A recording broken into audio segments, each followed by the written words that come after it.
Bonjour à tous, nous commençons aujourd'hui à étudier les fonctions d'une variable réelle. On commence par un petit rappel. On appelle une fonction d'une variable réelle toute application f définie sur une partie ou un intervalle d de R a une valeur dont R. D est appelé le domaine de définition de f et noté df. En clair, ce sont toutes les valeurs de x qui permettent d'obtenir un résultat dans f de x. Par la suite, on va parler sur les domaines de définition d'une fonction.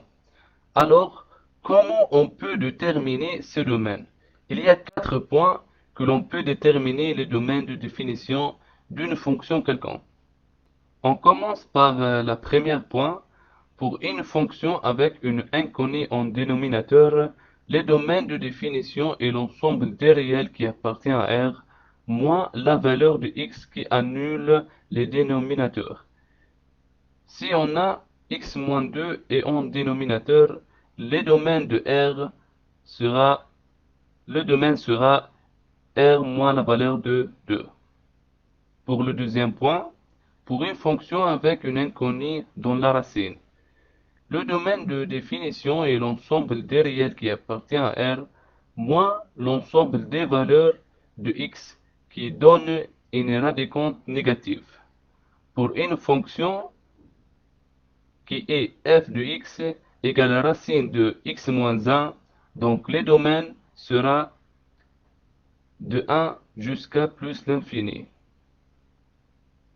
Pour le troisième point, pour une fonction avec logarithme de type ln, la valeur dont on prend le logarithme doit être strictement supérieure à 0.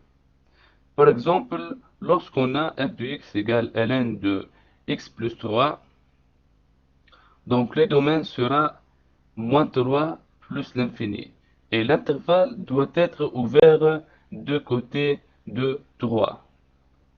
Enfin, pour le quatrième point, on peut déterminer le domaine de définition de la fonction f par sa courbe.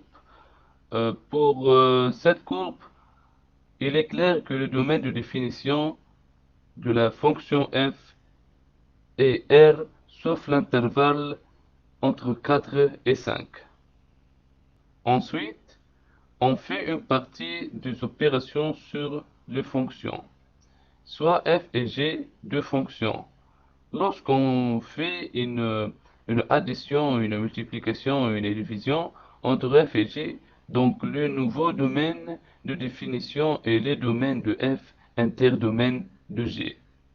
Par exemple, lorsque f égale racine de x plus 2, donc sa domaine est moins 2 plus l'infini.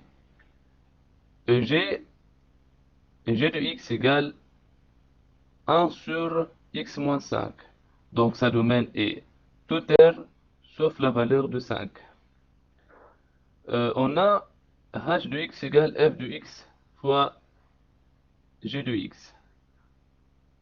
Donc le domaine de h est moins 2 plus l'infini sauf la valeur de 5. Enfin, merci pour votre attention et n'oubliez pas de faire une j'aime si vous aimez ce vidéo et abonnez sur cette chaîne.